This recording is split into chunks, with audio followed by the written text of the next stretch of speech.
शांति। 19 सितंबर 2023। बाबा के महावाक्य। मीठे बच्चे, याद के पुरुषार्थ से ही कर्मातीत बनेंगे। इसलिए कभी अपने को मियाँ मिट्ठू नहीं समझना। याद के बल से अंदर में जो कमियां हैं उन्हें निकालते रहना। प्रश्न: सभी बच्चों की अवस्था को मजबूत बनाने के लिए बाप कौन सी चैलेंज करते हैं? उत्तर: बच्चे, भोजन बनाते हुए पूरा समय याद में रहकर दिखाओ। यह बाप बच्चों को चैलेंज करते हैं। शिव बाबा की याद में भोजन बनाएंगे तो ताकत भर जाएगी, अवस्था बहुत अच्छी हो जाएगी। परंतु बच्चे भूल जाते हैं। इसके लिए एक दो को याद दिलाने का पुरुषार्थ करो। डबल सर्विस करनी है। कर्मणा के साथ साथ नर से नारायण बनाने की भी सेवा करो। गीत। धीरज धर मनुवा। ओम शांति। यह किसने कहा और किसको कहा? बाप बैठ बच्चों को समझाते हैं। भक्ति मार्ग में यह गाया जाता है। जब परमपिता परमात्मा आते हैं, वही आकर धीरज देते हैं और कोई मनुष्य धीरज दे नहीं सकता। तुम जानते हो अब सुख के दिन आएंगे। बाप आए हैं सुख धाम ले चलने।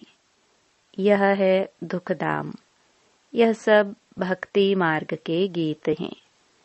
यहाँ तो बाप सम्मुख बैठे हैं। बच्चों को कुछ कहने की दरकार नहीं पड़ती। बच्चे जानते हैं हमारे सुख के दिन आ रहे हैं। हम सुख के राजधानी स्वयं श्रीमत पर स्थापन कर रहे हैं। डिवाइन मत पर चल रहे हैं। एक होती है डिवाइन मत, दूसरी होती है अनडिवाइन मत। डिवाइन मत एक ही होती है जिसे श्रीमत कहा जाता है। अनडिवाइन मत माना आसुरी पतित मत। डिवाइन मत माना दैवी पावन मत। श्रीमत और आसुरी मत को तुम समझते हो। डिवाइन कहा जाता है पावन को, अनडिवाइन कहा जाता है पतित को। यह है ही पतित दुनिया। कोई भी पावन मनुष्य है नहीं। पावन मत देने वाला एक ही पतित पावन बाप है। उनको सब याद करते हैं। पावन सृष्टि सतयुग को पतित सृष्टि कलयुग को कहा जाता है। यहाँ सब है ही अनडिवाइन। डिवाइन फादर एक होता है। पतित दुनिया में कोई डिवाइन फादर होता नहीं। यह संगम का युग है। यह युग तुम्हारे लिए है, दुनिया के लिए नहीं है। दुनिया तो समझती है संगम युग आने में बहुत वर्ष पड़े हैं। बाप आते ही हैं पतित कलयुग को पावन सतयुग बनाने। ऐसे तो वे कुमार और कुमारियां भी डिवाइन पावन हैं, परंतु फिर पतित जरूर बनना है। विकार से जन्म लेते हैं, इसलिए इस विकारी दुनिया में कोई डिवाइन नहीं होते। डिवाइन निर्विकारी को कहा जाता है। निर्विकारी होते हैं निर्विकारी दुनिया में। वह है ही वाइसलेस संपूर्ण निर्विकारी दुनिया। जबकि संपूर्ण निर्विकारी दुनिया है तो संपूर्ण विकारी दुनिया भी होगी। यह है संपूर्ण अनडिवाइन दुनिया। संपूर्ण डिवाइन दुनिया सत्युग को कहा जाता है। अब तुम बच्चों को डिवाइन फादर ने धैर्यवत बनाया है। डिवाइन जीवात्मा कहा जाता है। सिर्फ आत्मा को डिवाइन नहीं कह सकते। आत्माएं तो निराकारी दुनिया में रहती हैं। डिवाइन मनुष्य होते हैं पवित्र दुनिया में। यह है ही अपवित्र दुनिया। अपवित्र दुनिया को पवित्र दुनिया बनाना यह निराकार डिवाइन फादर का ही काम है। तुम बच्चों को अब धीरज मिलता है। बच्चे, अब सतयुग आ रहा है। सुख धाम स्थापन करने में समय तो लगता है।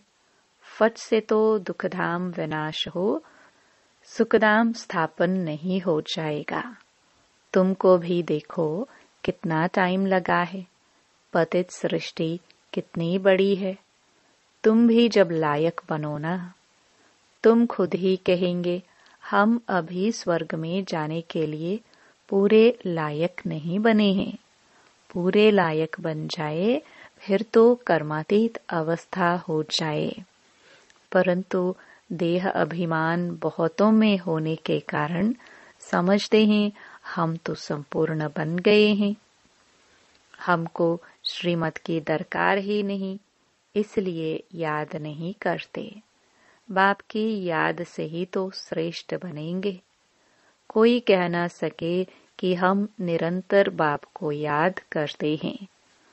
अंदर में कोई यह ना समझे कि हम तो निरंतर याद में रहते हैं। याद में रहते रहे तो बाकी क्या चाहिए। सारा दिन भी कोई याद में रहे तो कर्मातीत अवस्था हो जाए। बड़ा मुश्किल है बाबा की याद में रहना। तुम पुरुषार्थ कर रहे हो सुख धाम में राज्य भाग्य लेने लिए। अपने को देखना है। अगर हमारे में बहुत विकार हैं, कमियां हैं, तो हम इतना ऊंच पद पा नहीं सकेंगे। निरंतर याद की दौड़ी लगा नहीं सकेंगे। अपने को मियाँ मिट्ठू नहीं समझना है कि मैं तो संपूर्ण हूँ। संपूर्ण होते ही है शिवालय सतयुग में।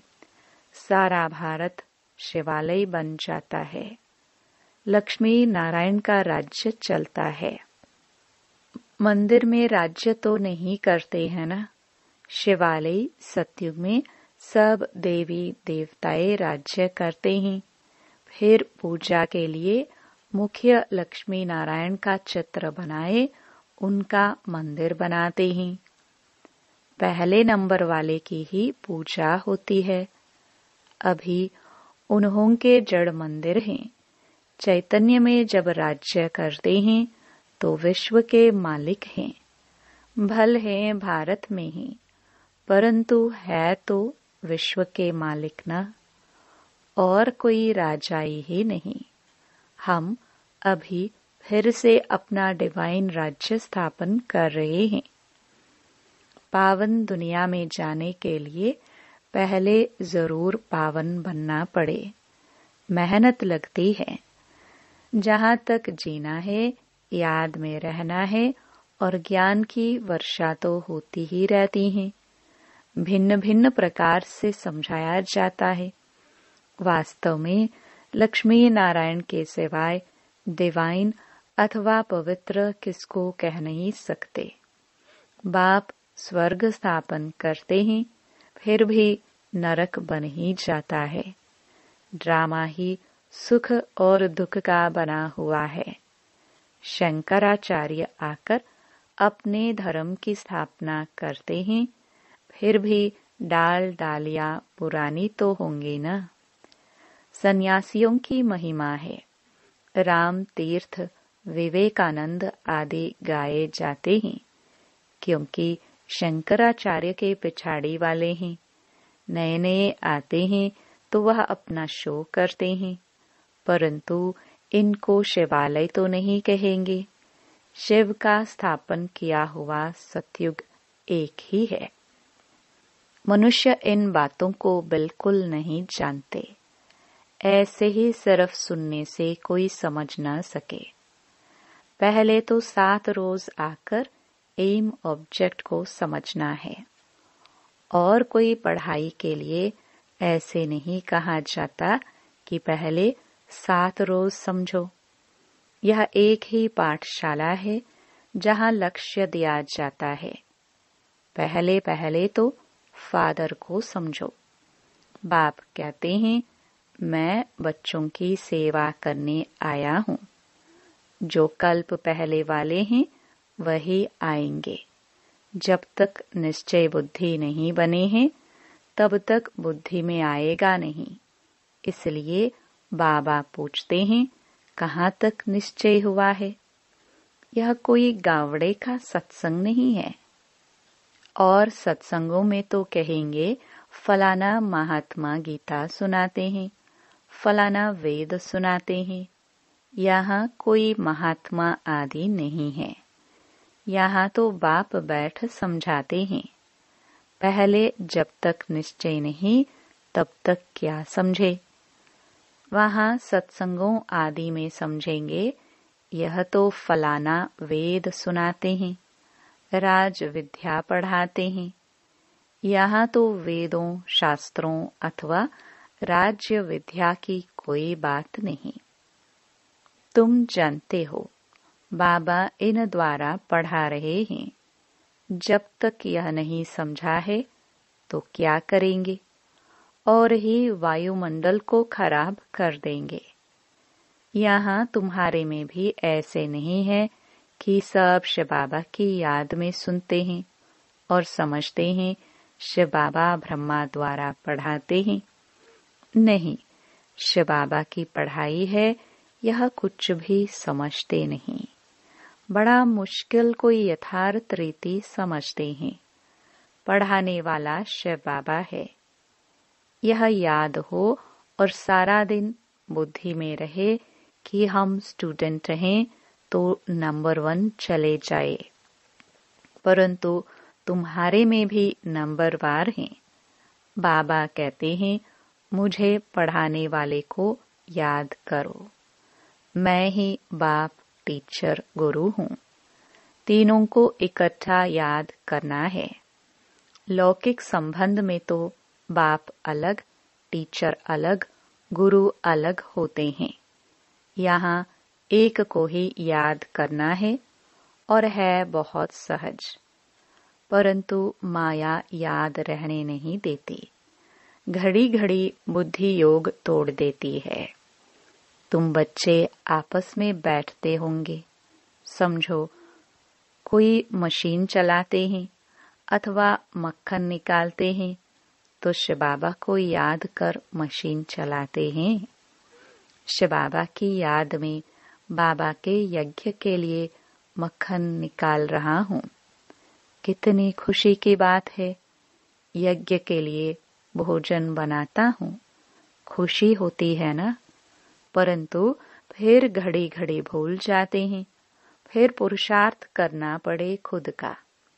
एक दो को याद कराने का पुरुषार्थ कराने वाला चाहिए।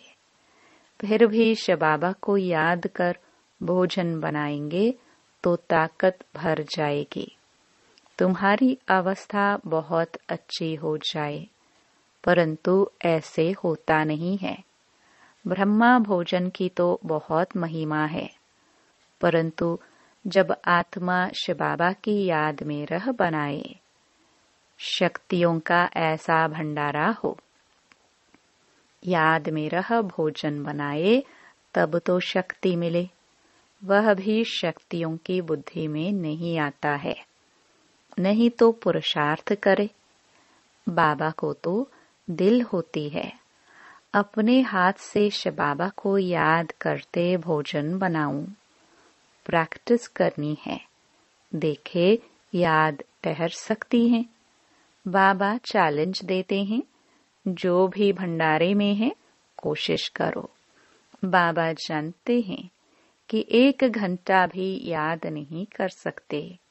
याद वाले ज्ञानवान हो तो डबल सर्विस में लग जाए। जब तक कांटे को फूल ना बनाए तो कुछ काम के नहीं है। राजाई के लायक वह बनते जो नर को नारायण बनाने की सर्विस कर दे। जितना तकदीर में है वह अपने पुरुषार्थ से तकदीर को पाते रहते हैं। बाप तो सबको कहते हैं, जितना याद करेंगे, जो करेंगे सो पाएंगे। अपने मोस्ट बिलवड बाप को याद करना है। याद की ही मेहनत है। बाबा भी बतलाते हैं, मैं बहुत उपाय करता हूँ परंतु हो नहीं सकता। बहुत मेहनत है। मेहनत करते करते अंत में कर्मातीत अवस्था होगी। फिर साक्षात्कार करते रहेंगे। माया नहीं आएगी। यहाँ बैठे बैठे सब दिव्य दृष्टि में देखते रहेंगे। अभी तो टेलीविजन में देखते हैं। टेलीविजन कोई दिव्य दृष्टि नहीं है। विनाश का साक्षात्कार, वैकुंठ का साक्षात्कार टेलीविजन में नहीं देख सकेंगे। जितना जो ज्ञानी और योगी है उनको तो वैकुंठ की राजधानी देखने में आती रहेगी। बिगर टेलीविजन रखे तुम जर्मनी, लंदन आदि देखते रहेंगे। टेलीविजन से यह दिव्य चक्षु का साक्षात्कार वंडरफुल है। सच्ची दिल से बाप की सर्विस में लगना है, तब मजा है। बुद्धि भी कहती है, बाबा अंत में बहुत खातरी करेंगे। घुमाना, फिराना, बहलाना, यह खातरी है ना। ऐसा बनने के लिए लायक भी बनना चाहिए ना। लायक बनाने वाले को याद करने से ही लायक बनते जाते हैं। जितना याद करेंगे और स्वदर्शन चक्र फिराता रहेगा तो फायदा है। बीज को याद करने से झाड़ भी याद आएगा। यह बातें सिवाय तुम्हारे कोई भी समझ ना सके। इस याद और ज्ञान से हम इतना जमा करते हैं। वहां यह पता नहीं होगा कि यह कहां से वर्षा मिला है। यह थोड़े ही समझते हैं कि यह हमारे संगम की कमाई है। बादशाही मिल जाती है। तुम सदा सुखी रहते हो। बड़ी भारी मंजिल है। अभी तुम डिवाइन बनते हो। सारी दुनिया अनडिवाइन है। तुम मनुष्य से देवता डिवाइन बन रहे हो। मनुष्य को देवता बनाने वाला एक ही गॉड फादर है। फादर अक्षर कहना बड़ा सहज है।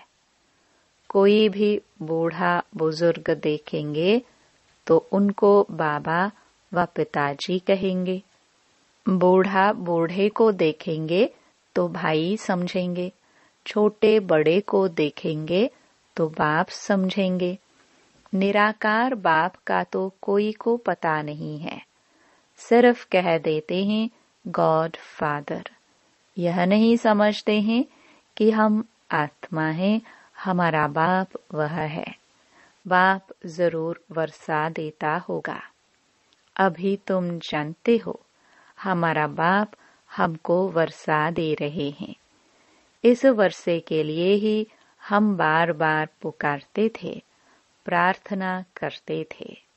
अब वही पढ़ा रहे हैं। अभी हम प्रार्थना अथवा भक्ति करने से छूटे। बड़े मजे की नॉलेज है। कहते हैं आप हमारे बेहद के बाप हो। फिर हमको छोड़ लौकिक बाप के पास बुद्धि क्यों जाती है? परंतु किसकी तकदीर में नहीं है तो बुद्धि में बैठता नहीं। खुद ही कहते हैं हमारी तकदीर में राज्यों की बादशाही नहीं है। तो बाबा क्या करे? क्यों नहीं तकदीर बनाते हो? तकदीर बनाने में तो कोई को मना नहीं है। तकदीर में नहीं है तो बाबा को छोड़ देते। फिर माया बिल्ली बुद्धि में घोटाला डाल देती है। बाप भी क्या करे? माया बिल्ली पर जीत पानी है। कामकाज करते शिव बाबा की याद रहे तो बहुत फायदा हो जाए। 1 मिनट भी याद करने से बड़ा फायदा हो सकता है। 1-2 को सावधान करो, फिर कोई माने या ना माने। बाबा युक्तियां बहुत बतलाते हैं। अच्छा, मीठे मीठे सिखिलदे बच्चों प्रति माता पिता बाप दादा का याद प्यार और गुड मॉर्निंग। रूहानी बाप की रूहानी बच्चों को नमस्ते। धारणा के लिए मुख्य सार। पहला, 1-2 को बाप की याद दिलाने का पुरुषार्थ करना है। बाप, टीचर, सतगुरु तीनों को साथ साथ याद करना है। भोजन बनाते व खाते समय याद में जरूर रहना है। दूसरा, सच्चे दिल से बाप की सर्विस में लगना है। कांटों को फूल, मनुष्य को देवता बनाने की सेवा करनी है। वरदान, व्यक्त भाव से ऊपर रह, फरिश्ता बन, उड़ने वाले सर्व बंधनों से मुक्त भव। देह की धरनी व्यक्त भाव है। जब फरिश्ते बन गए फिर देह की धरनी में कैसे आ सकते? फरिश्ता धरती पर पांव नहीं रखते। फरिश्ता अर्थात उड़ने वाले, उन्हें नीचे की आकर्षण खींच नहीं सकती। नीचे रहेंगे तो शिकारी शिकार कर देंगे। ऊपर उड़ते रहेंगे तो कोई कुछ नहीं कर सकता। इसलिए कितना भी कोई सुंदर सोने का पिंजड़ा हो, उसमें भी फंसना नहीं। सदा स्वतंत्र, बंधन मुक्त ही उड़ती कला में जा सकते हैं। स्लोगन, असंभव को संभव कर सफलता की अनुभूति करने वाले ही सफलता के सितारे हैं। ओम शांति।